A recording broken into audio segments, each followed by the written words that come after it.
Hello and welcome to another edition of 9 to 5 Live. My name is Mark Williams. Joining me this morning is Francois Savary. If you enjoy these videos, could I please ask you to like and subscribe as a way of supporting us? Thank you very much. Francois, hello. Hello. Nice to see you. Thanks for joining us again. I'd like to talk about Jackson Hole, obviously. Following that, I'd like to go through a couple of other subjects like the yen, the Democratic Convention, the week ahead, and the state of the economy and gold as well, which has just reached a new high. Let's go to Jackson Hole first of all. Jay Powell will be making a speech or a summary of the week that he's just had with the Fed on Friday morning. The theme of the meeting is reassessing the effectiveness and transmission of monetary policy, which I thought was a little bit scary because they don't say assessing the effect on the economy, but say reassessing. So I'm wondering what that means and what they're going to be announcing on Friday. I'd like to know, my question is, apart from that, what are you expecting Jay Powell to announce on Friday? And what do you think the market is expecting? Okay, when it comes to the issue of reassessing, I think that they refer to something that is very important. Is the first element is the fact that after the great financial crisis, the framework for monetary policy has completely changed: quantitative easing, quantitative tightening, purchasing of assets, and etc. That's the first part. They need to take that into account and make an assessment and reassess if this kind of policy can continue, if they have chosen the right framework. The second issue that they have to deal with is the shadow banking, because over the last 10 years, the shadow banking has increased significantly. So it is, how do you deal with monetary policy, taking into account the fact that you have unregulated shadow banking that is also impacting the way monetary policy is transmitted to the economy. So I think that they will deal with those issues mainly with regard to your first point. What do I expect? I expect that Mr. Powell should come out and say that the 25 basis point I expect for September is going to materialize.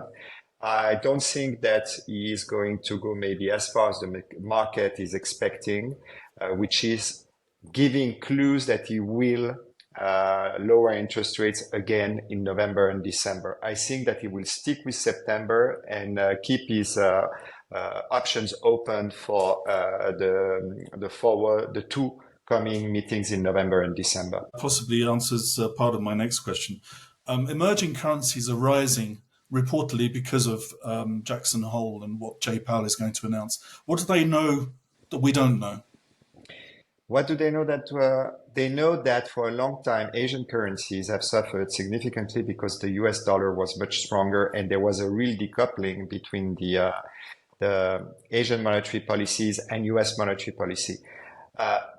What they are betting on, Asian currencies, and the fact the dollar is very weak against the Asian currencies, connected to the fact that the market is pricing the beginning of this easing cycle in the US. And I think that's the reason why you have such a move on Asian currencies, which were quite weak since the beginning of the year. Okay, if emerging currencies are pricing in that new rate cycle, is that the reason why gold is at 2,500, new time high? It's up 50% since we started this channel. First question. And second part of that question is, I've read some reports of some analysts calling for 3,000 on gold within the next year, I think. Do you agree with that? The first part of your question, yes, I agree. The fact that gold is quite high, 2005, it has breached a new record, means that the market is pricing the Fed easing cycle. But there is not only that, there are also the issues that are geopolitics that are supporting the gold price. I think this is an element. You have uncertainties also connected with politics, which is the US election looming. So there are different factors, not only interest rate factors, but other factors that are supporting the gold price. 3,000, if you speak medium term, I have no problem looking at the price of gold going to 3,000. In the next 3 months, I don't think so. I think that you have a lot of uncertainties priced in the gold price, a lot of interest rate cut priced in the gold price. I would not buy gold at such level. Would I Would I sell it at current level? No, because I think that the trend is your friend and the gold price is going to continue to increase in the coming years. So It's a good diversifier, you know, in a portfolio, in a diversified portfolio. I think this is a good way to diversify your risk in a portfolio of equities and bonds currently. so it wouldn't surprise you if gold went slightly further, but you don't think it's going to be a big move up in the next 6 months to a year. So No, I don't think so, except if you have, but it's very difficult to forecast. I cannot forecast what is going to happen on the geopolitical side. If you have events in the Middle East or in Ukraine or those kind of problems some kind of problem that materialize, then it could be quick. It could go much further up very quickly, but that's something to observe on a day-to-day basis. let's come to the US economy now. Goldman Sachs has announced that they are reassessing their view on the US economy. They see only a 20% chance of recession. What are your thoughts on that, first of all? I think the market is generally looking for a soft landing scenario again. That is back on the cards. Interestingly, recently, retail sales surprised in a good way the market with a 1% jump. However, that's tempered by the fact that after auto sales, it was only 0.4. I wonder what your thoughts are on that. And then lastly, Chapter 11 filings. Bankruptcies are at a high of about 12 years in the US. Isn't that surprising? When it comes first to the issue of Goldman Sachs, don't forget that I think it was on August the 5th, they increased the probability of recession from 15 to 25%. 2 weeks later, because of the numbers that you mentioned, especially retail sales, but there was also jobless claims, which were much better than expected. They lowered the probability again from 25 to 20. I think this is logical. If you remember when we discussed the issue of the US economy 2 or 3 weeks ago, I told you, do not judge the US economy by one number. It's very dangerous. I think that the recent numbers that were published are, in a way, quite solid, especially when it comes to something that is very important. It is the consumer, because the US economy is depending on the consumption. So I think that to say that the market is pricing a soft landing and repricing a soft landing after having some doubt about it is perfectly fair, and it is right. And think that the move by Goldman Sachs to lower the probability from 25 to 20 is perfectly correct. When it comes about the issue of bankruptcy, Chapter 11, and etc., it's a story that is with us for many years. It's the fact that you have two US economy. You have the super economy that's working perfectly well if you want the Magnificent Seven and big companies, but you have companies that have problems. They have problems because of high interest rates, because of this hiking interest rate cycle that was huge and very quick in a matter.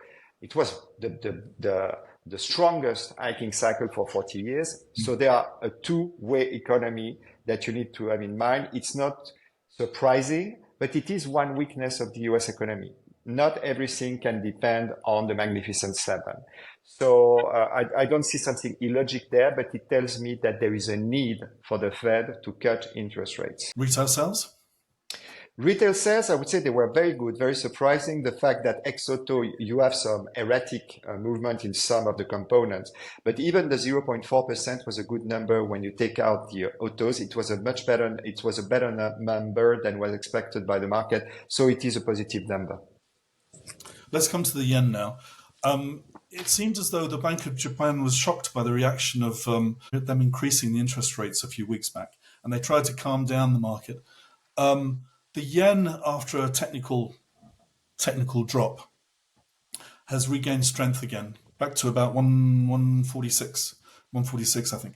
Do you think the Bank of Japan will be more sanguine now, with an orderly, gentle rise in the yen from here on? I believe so. And you know my fear concerning currency volatilities. I believe that, a currency volatility can be a very dangerous game.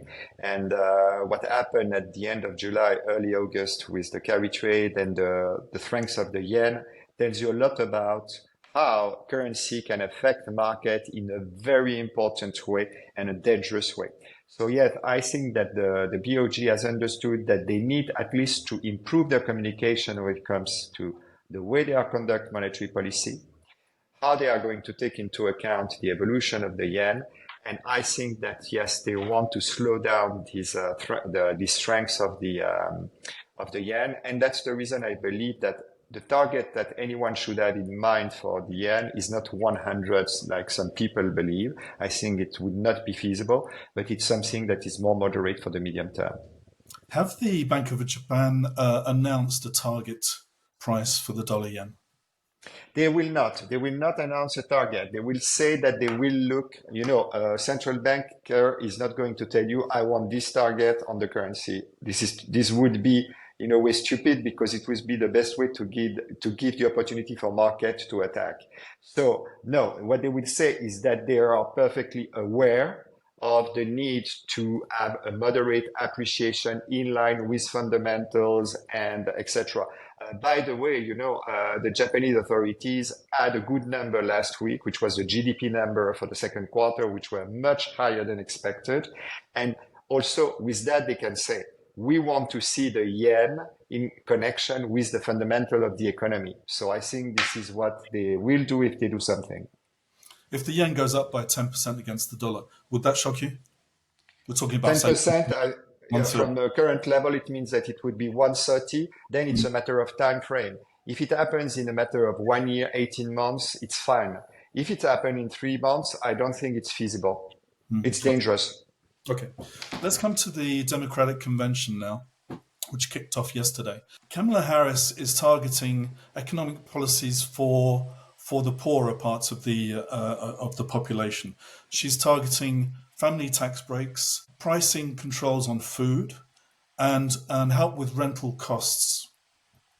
Am I right in thinking that Kamala Harris is the most radical left-wing presidential hopeful since Bernie Sanders? How will this affect her chances of being elected? Okay.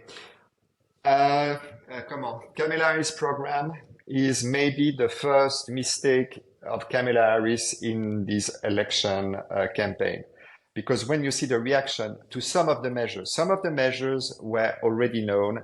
They were the Biden measures, for example, increase corporate tax from 21 to 28.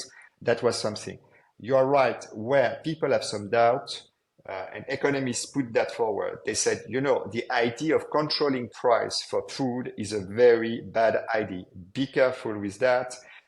Experience in the US has not been particularly good in the 1970s, and those kind of measures are dangerous. So first, economists are not very happy. I don't think that this kind of measure is a measure that appeals to the independent voters or the moderate Republican that she will need to win this election. So I think this plan, the way it was proposed up to now, especially the price issue, is not a good one. When it comes to the tax credit and etc., I think those are good measures. You can justify them and you can discuss, you can agree, disagree, but there is nothing, to my point of view, negative. So to come to your first point, is she a super leftist and etc. like Bernie Sanders? I would tend to disagree with that because I believe that the measures that Bernie Sanders proposed were much more radical than the one that Harris is proposing.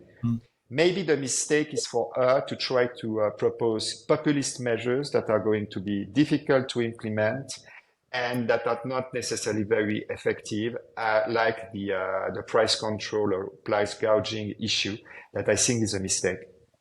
Let's come to the week ahead now, very quickly. What are you looking forward to this week? I think this is, I would say, a mild week in terms of economics numbers that are going to come out. What I will look at, you alluded to Jackson Hole, very important thing. PMIs, the PMI numbers, because don't forget that we still are dealing with some doubt about the economic expansion in the medium term. So PMI numbers are going to be very important all over the world.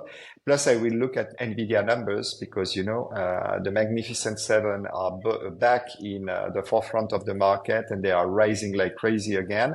And NVIDIA needs to deliver good numbers on the 22nd when they publish their results and their guidance. Francois, thank you very much. I think that's all we've got time for. See you next week. See you next week. Bye-bye. Bye-bye.